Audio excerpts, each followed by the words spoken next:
An NYPD detective gets shot in Queens.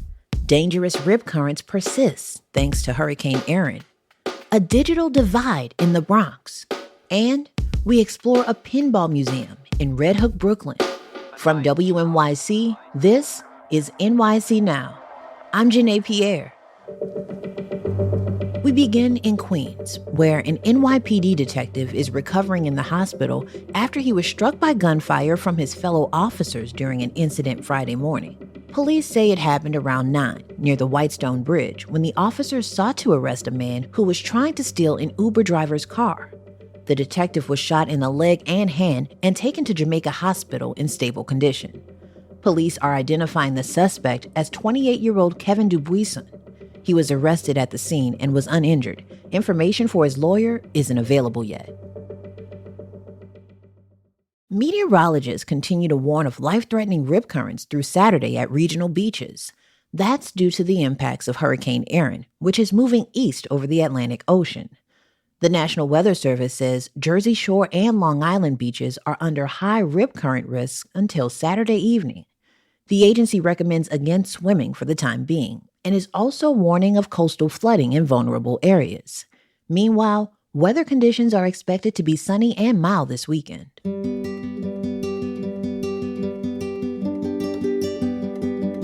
It's 2025, and yet a quarter of the residents in the Bronx don't have broadband internet access at home. After the break, we look into the digital divide there. Stay close.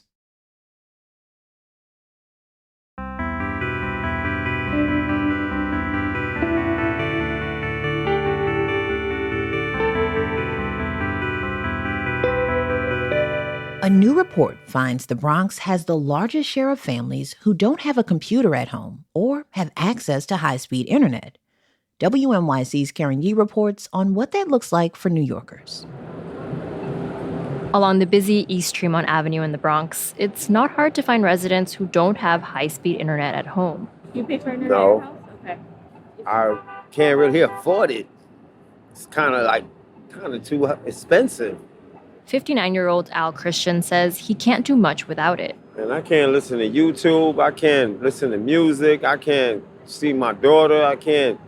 There's a lot you can't do without that internet. Christian's is among the nearly 1 in 4 households in the Bronx that lack broadband. That's according to a report by the Center for an Urban Future. It also found 1 in 3 Bronx families don't have a computer at home. The digital divide has become a major driver of inequality in New York. Eli Dvorkin helped write the report and says the biggest challenge is affordability.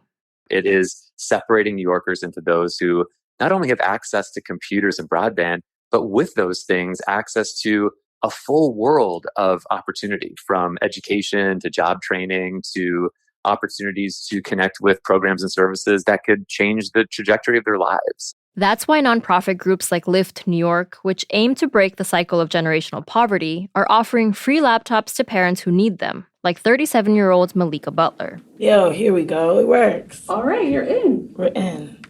This is beautiful. I like this.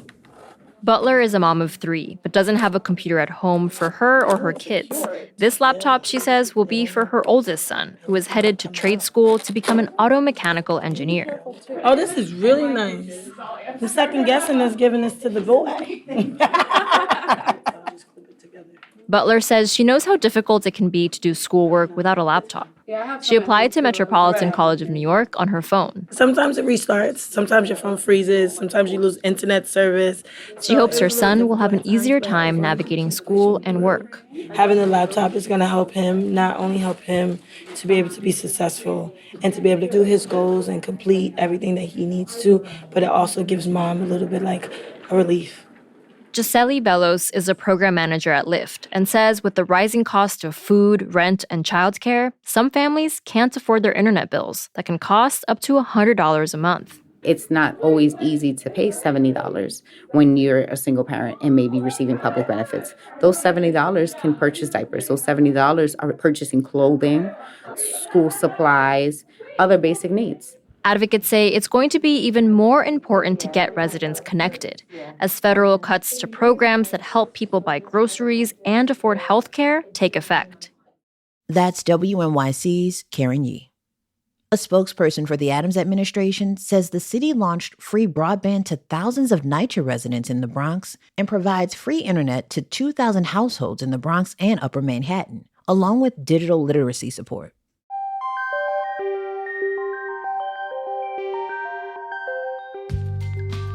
Now to Red Hook, Brooklyn. The neighborhood can sometimes feel like it's from a different era. It's known for its bluegrass jams, key lime pies, and art studios on its gentrified west side. Now, there's a new entry in Red Hook's collection of oddball delights.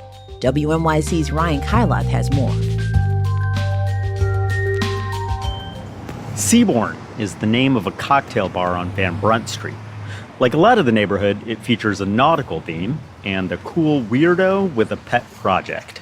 It was this guy, Al. He passed away during COVID. He had machines here, and they got taken out by his family. What's Al's last name? You know, I have no idea. But he went by the Pinball Rasta. So he was a white guy who went by Pinball Rasta. A legend, yeah. Al the Pinball Rasta in peace, kept pinball machines in the back room at the Seabourn years ago. Kevin Murray, who you just heard, and his friend Wesley Michalski had no idea of this back room's history as a gaming parlor. They asked the owners to put in their own pinball collection, which they call the Red Hook Pinball Museum in Red Hook, Brooklyn. To the extent that you know pinball, Michalski says, you probably know games from the 80s and 90s. Taxi, Bad Cats, Attack from Mars, Medieval Madness, Champions Pub, Twilight Zone. That is not what these guys are offering. They've got games from the so-called classic era. We got Diamond Lil from 54, Majorette 64, Diamond Jack from 67, Dimension from 71, and Bristol Hills from 71. Murray and Michalski are in their 20s. When they go to pinball conventions, they say, it's pretty much them and a bunch of retired guys, pinheads, hanging out. Talking about what wood rail we got recently and what crazy trip we went on to get this. Wood rails, as they're called, the ones with the wood trim from the 50s. They're beautiful. These old games are beautiful. They're entirely analog, running on electromagnetic switches with dings and chimes and whistles and bells. Unlike today's digital machines, basically video games that talk and play music and pictures. These 20-somethings are both musicians, living nearby, who got the pinball bug early in life and love to tinker. During COVID, I was obsessively learning how to read schematics and watching YouTube videos on how all these different, stepper units and relays work and how the logic works. A couple days ago on Wednesday night during the storm, I went over to Kevin's house and we sat and polished pins for a 1931 game for 5 hours. And that's kind of what we do a lot of. Their bedrooms are full of parts and supplies and gear. Michalski says restoring each machine in the museum takes 200 to 400 hours of labor.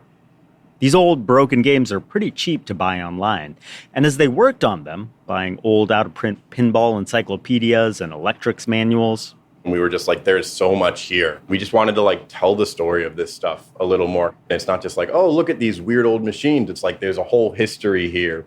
We got Wiffle from 1931, and we also have one from 1886 in the corner that's called a Parlor Bagatelle. Now, I could listen to this stuff all day, but I'll just give you a taste of what happens when you wind these guys' springs. In 1871, this guy Montague Redgrave was a French guy. He was the guy who patented the spring plunger. So before that... The museum's main event right now is an open house every second Sunday of the month.